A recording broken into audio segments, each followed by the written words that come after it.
I think the idea is I'll make a few comments and then hand to the Prime Minister. Okay? Everyone ready?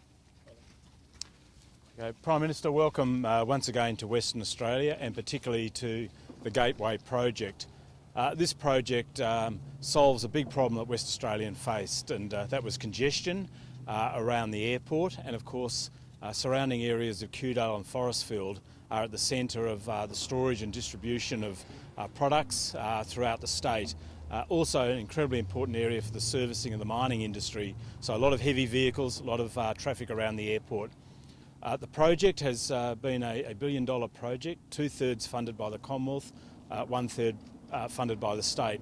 It's below budget, it's ahead of time, and I think if you look at it now you can see not only an extraordinary engineering feat in terms of the roads and the interchanges, but beautiful artworks attached to it. The landscaping is terrific, and I think this project, opening a major stage today and probably will be completed by mid-next year. I think it's a great piece of engineering, and I very much thank the Commonwealth and the Prime Minister for his support for this project and indeed for his support for Western Australia. Prime Minister? Well, thank you. It's terrific to be here with Premier Colin Barnett. It's great to be with the State Transport Minister, Dean Nolder. It's terrific to be with Steve Irons, the local member for Canning, and also it's good to have Andrew Hastie with us today, the candidate for Canning. It's really good to be here to be with the Premier for the opening of this latest stage of the Perth Gateway. The Perth Gateway, as the Premier has said, is a very important piece of local infrastructure, a fabulous piece of local infrastructure. It's been built because the state government has wanted it to be built and the Commonwealth government has supported it being built. And today we can say that this important section of the Perth Gateway is opening several months ahead of schedule, under budget, because you've got a good Commonwealth government working with an efficient state government, and that's what makes our country work, when you've got a good Commonwealth government working with good state governments to deliver for the people of Australia more jobs, more growth, safe communities. It's really, really important. As you know, I've often said that I wanted to be an infrastructure Prime Minister. Yesterday I was with the candidate for Canning. We made a commitment to spend $116 million in addition to state government money on the duplication of Armidale Road. Today with Steve Irons, the member for Perth, we're here to, the member for Swan, we're here to say Gateway is going well too. Gateway is going well too, and this is more good news from the Commonwealth Government, more good news from the state government. So it is a real pleasure to be here with the Premier, with the Minister, with the local member, with the local candidate, to deliver for the people of Perth and the people of Western Australia. Do we have any questions? Well, this is a remarkably quiet press pack. It's a good day. This is a good day. Prime Minister, are you worried about the destabilising leaks that are distracting from both your announcement over Syrian refugees and the by-election? Does it concern you? Look, I'm concerned with good government. Every day I'm concerned with good government, and that's what I'm preoccupied with every day. Doing the right thing by Australia. When you do the right thing by Australia, you can do the right thing by the world, and that's really important. Doing the right thing by Australia, more jobs, more growth, safer communities, that's what I'm on about every day, not insider Canberra gossip. But isn't it a distraction, Prime Minister, at a crucial time, given the closeness of this by-election? It's not distracting me, it's not distracting the candidate. As far as I'm concerned, the Canning by-election is about the people of Canning. It's about what's good for Canning. It's not about Canberra, it's not about me, it's about the candidate and it's about Canning. Just on another note, the $70 billion investment in Australia's naval power, is that a result of your concern over the growth of China's military capabilities? We obviously want to have strong and capable defences. Australia is a country which pulls its weight in the world. Australia is a country which threatens no one, which helps everyone as far as we humanly can, and We saw an example of that this week with the determination of this government to take another 12,000 people from the Syrian war zone, people who have been displaced and who realistically can never go back. This is on top of the 7,000 or so that we've already taken from that war zone, and it's a sign of our country doing well what it does best, lending a hand to people in trouble wherever we can. Prime Minister, 2 years ago you said that you'll be a government of no excuses. Do you then take blame for the economy being in worse shape than it is when we came to power? Well, I just don't accept the premise of that question. What we saw this week was more good news on the jobs front.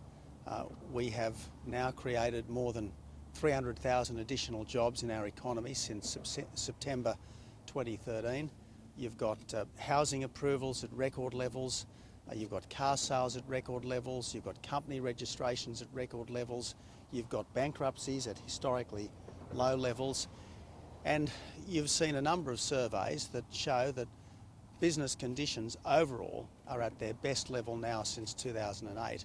So while I absolutely accept that there are some headwinds overseas, while I absolutely accept that we've seen a bit of share market turmoil in China, this is a government which is doing the right thing here in Australia, and if we do the right thing here in Australia, we're very well placed to deal with whatever the rest of the world throws at us. Just on refugees, there are allegations Aileen Purdy's father was the captain of the boat and a people smuggler. A mother on board the boat has made the allegation. Would you grant her asylum?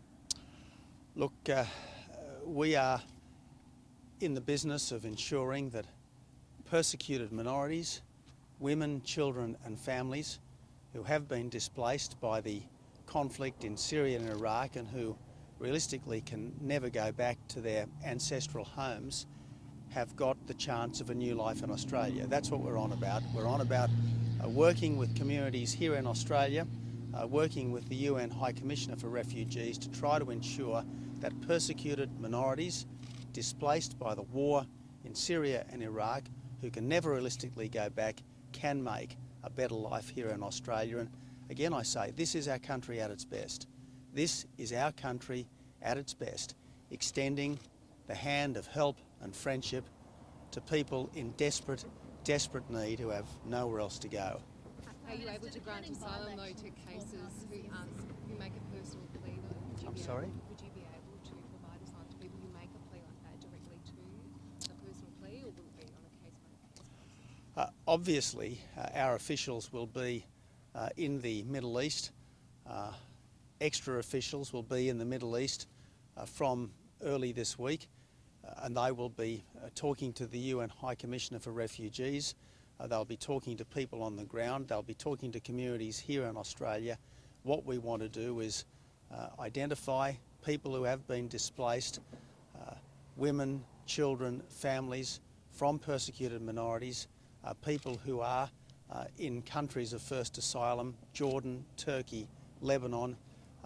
We are going to find them, we're going to help them, we're going to bring them here to Australia. Prime Minister, the Canning by-election is set to see a 10% swing against Liberals according to the latest Galaxy poll. What would you see to be an acceptable swing?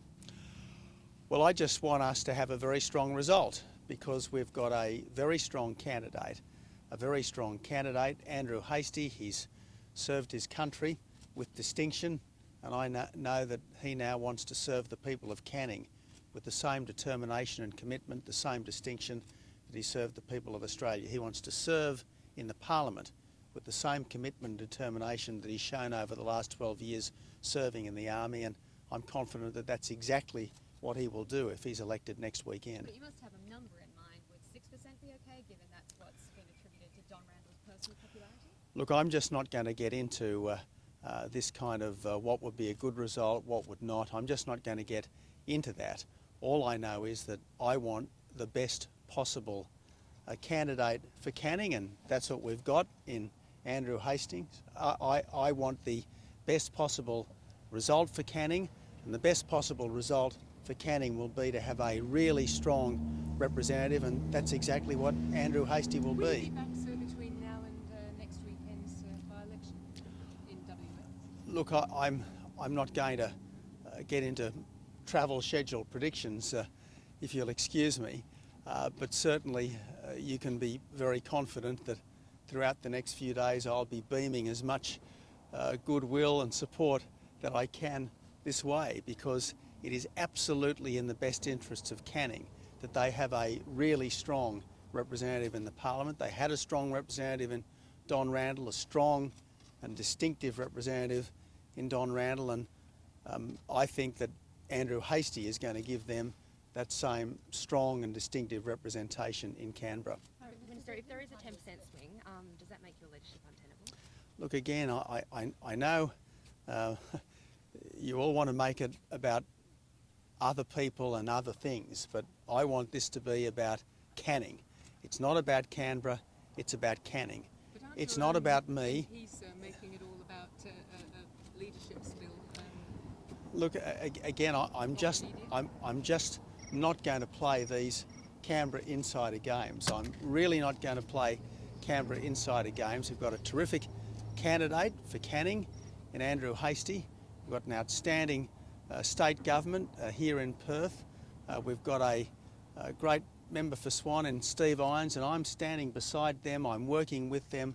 I want to do the right thing by the people of Australia. That's my constant objective, to do the right thing